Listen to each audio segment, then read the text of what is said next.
Assalamualaikum warahmatullahi wabarakatuh. Semangat pagi anak-anak. Semoga semua dalam keadaan sehat. Amin amin ya robbal alamin. Baik, hari ini kita akan belajar IPA untuk kelas 7 ya. Coba diperhatikan kita belajar apa ya. Di situ ada serigala dan si macan tutul. Kira-kira sedang ngapain ya? Nah, mungkin merebutkan suatu ya, lagi bertengkar. Nah, itu terkait dengan pola interaksi dalam suatu ekosistem. Nah, itulah materi yang akan kita pelajari hari ini. Nah, namun sebelumnya ya, kita harus tahu dulu apa itu aliran energi, yaitu proses berpindahnya energi, jelas ya.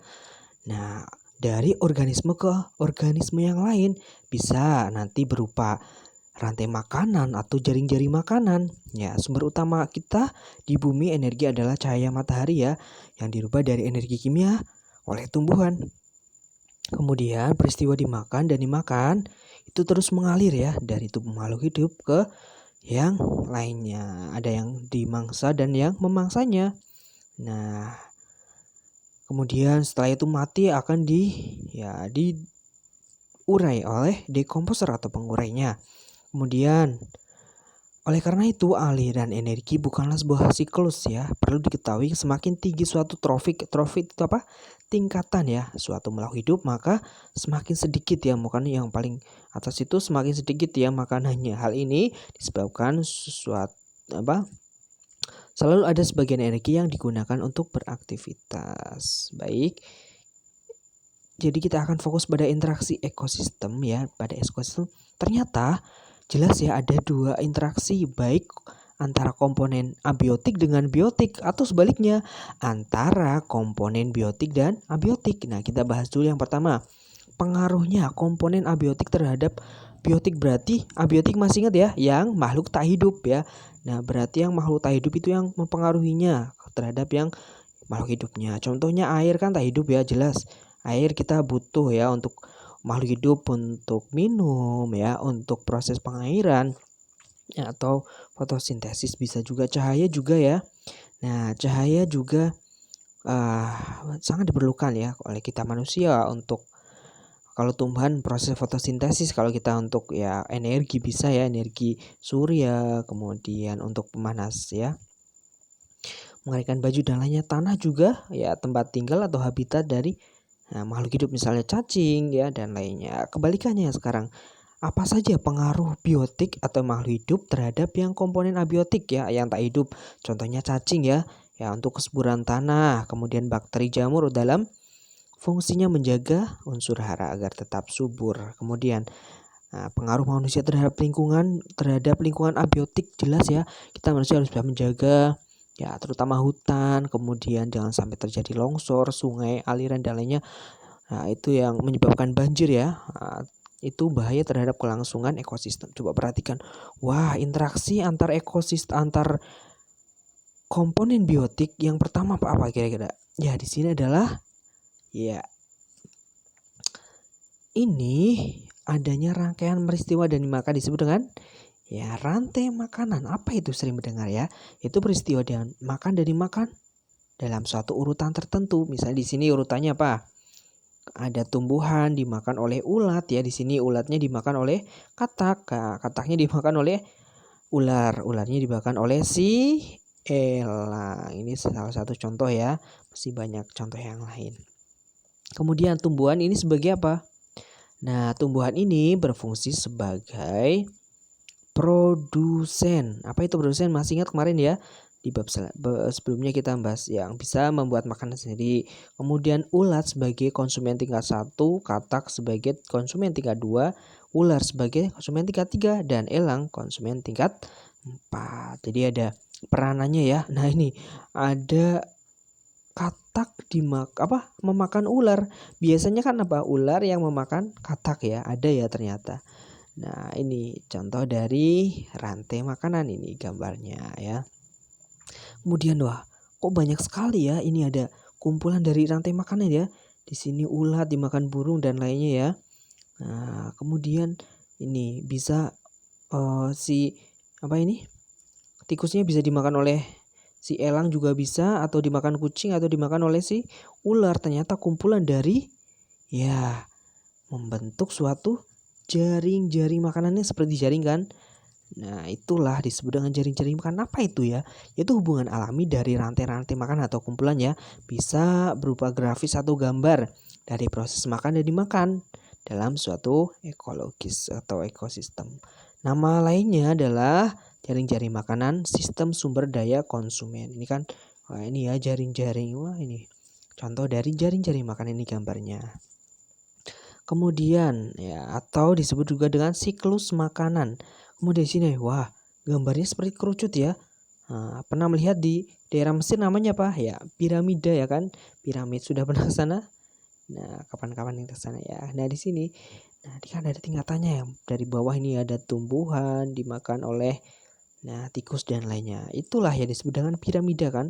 Nah, ini yang pertama, tumbuhan sebagai produsen atau di sini adalah sebagai tropik. Satu, tropik apa tadi? Tingkatan. Kemudian di sini misalnya tikus, belalang, ulat itu sebagai konsumen tingkat 1 atau tropik tingkat 2 atau tingkatannya. Kemudian di sini konsumen tingkat 2 atau tropik tingkat 3 dan konsumen tingkat 3 sebagai tropik 4. Ini ada bagian-bagiannya ya, atau peranannya di sini. Kemudian, apa itu piramida ya? Sebuah gambaran penampilan yang menimbulkan informasi tentang pengelompokan ekosistem yang membandingkan komposisi dan jumlah biomasa. Nah, komposisi dan jumlah biomasa tersebut dikelompokkan dalam mulai dari tadi kan produsen, konsumen tingkat 1, 2, dan konsumen tingkat 3 sampai konsumen puncaknya. Semakin sedikit ya di puncak itu biomasanya. Nah, biasanya ada soal ini. Jika petani melakukan pemberantasan serangga, apa yang terjadi pada populasi katak dan padi? Nah, jelaskan misalnya. Berarti kan serangganya sudah habis ya, jelas padinya akan ya panennya bagus ya, kataknya akan menurun karena serangganya habis. Kemudian jika produsen pada ekosistem sawah tersebut habis karena suatu bencana, misalnya banjir, apa yang terjadi ya? Jelas konsumen akan berkurang dan keseimbangan ekosistem akan terganggu. Kemudian ada soal lagi. Apa saja yang mungkin mempengaruhi keseimbangan ekosistem sawah? Ya, coba identifikasi 5 kelompok komponen abiotik ya. Nah, yang mempengaruhi misalnya di sini adalah produsen, konsumen, ya pengurai. Kemudian yang abiotiknya misalnya ada tanah, air, cahaya, gaya gravitasi udara itu ya. Mengapa padi, serangga, ular, elang ya dapat hidup di satu tempat yang sama, yaitu ekosistem sawah? Nah, karena ya mereka saling berkesinambungan dan saling membutuhkan. Nah, sehingga nanti terjadilah ya keseimbangan ekosistem ya, biar seimbang. Kemudian bila tidak ada ular ya, nah, maka yang terjadi kataknya gimana? Ya, kataknya jelas akan bertambah kan, gak ada yang makan ya, misalnya gitu. Kemudian elangnya gimana ya? Ularnya berkurang, maka elangnya akan berkurang. Kemudian dampaknya ya jelas ya. Kalau ularnya gak ada, padinya kan semakin bahaya ya. Bisa juga seperti itu, atau ya gagal panen. Ya, pengaruh. Kemudian sekarang bahas simbiosis. Sering mendengar kata simbiosis. Apa itu simbiosis? Yaitu hubungan ya. Pertama kita bahas mutualisme. Di sini antara kumbang dan ya bunga. Ya, berarti simbiosis mutualisme apa? Saling menguntungkan, jelas ya. Ya, kalian kalau bisa ya dimanapun harus punya prinsip simbiosis mutualisme, selalu bermanfaat ya. Lebah dan kupu-kupu ya misalnya itu ya. Untuk proses penyerbukan. Nah, itu tadi ya. Kemudian ada burung jalak dapat kutu dari tubuh kerbau. Nah, bangau, di sini ada bangau ya. Dapat serangga yang terbang di sekitar kerbau. Kerbau akan tahu ya, banyak manfaatnya juga. Misalnya, wah, kok pada lari ya? Burungnya ada apa? Nah, itu mungkin ada pemangsa ya. Itu saling menguntungkan. Kemudian contoh lain banyak sekali nih. Lebah kupu-kupu, lumut kera, kerbau dengan burung jalak, semut dan kutu, bunga rafflesia dengan lalat, rayap dengan flagellata, burung pelatuk dengan semut, manusia dengan bakteri pembusuk di usus kita ya. Ternyata manfaatnya juga untuk pembusukan ya. Kemudian anemon laut dan ikan badut ini sebagai contohnya. Wah, ikannya lucu ya. Nah, kemudian yang kedua ada simbiosis komensalisme, berarti salah satunya diuntungkan ya, satunya tidak ya. Nah, tidak berpengaruh di sini contoh anggrek ya. Nah, kemudian contoh lain di sini ada apa? Ikan apa? Remora, aman ya.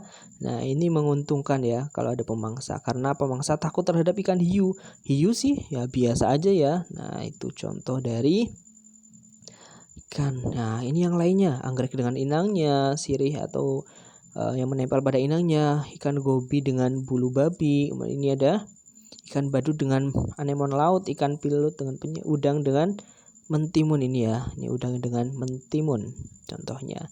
Banyak sekali ternyata ya.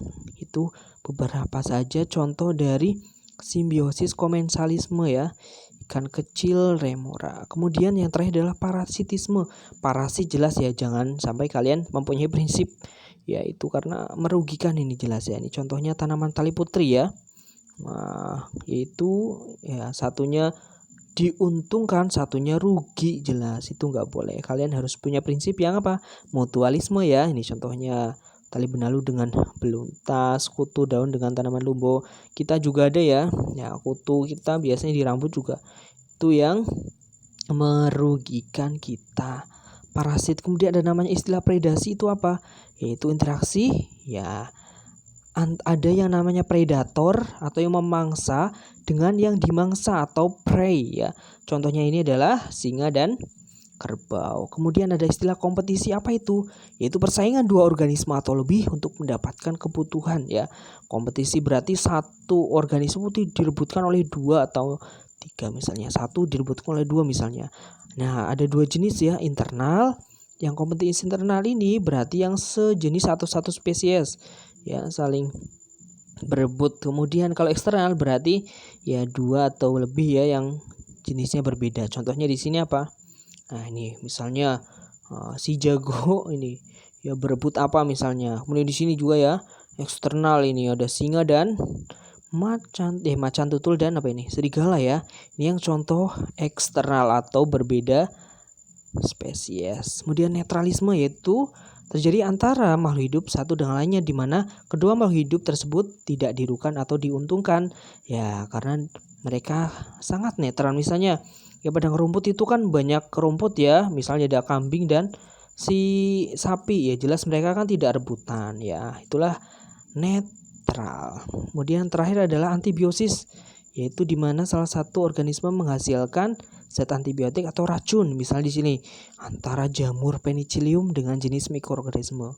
Ya, ini jamurnya mengeluarkan antibiotik dapat menghambat, mematikan mikroorganisme. Baik, demikian tadi mengenai pembelajaran ini, yaitu mengenai ya interaksi antara komponen dalam suatu ekosistem ya. Yuk kita ya kalau bisa punya prinsip sebagai apa? Simbiosis mutualisme, dimanapun kalian pun berada harus selalu menguntungkan ya, siap ya. Nah, terima kasih. Assalamualaikum warahmatullahi wabarakatuh.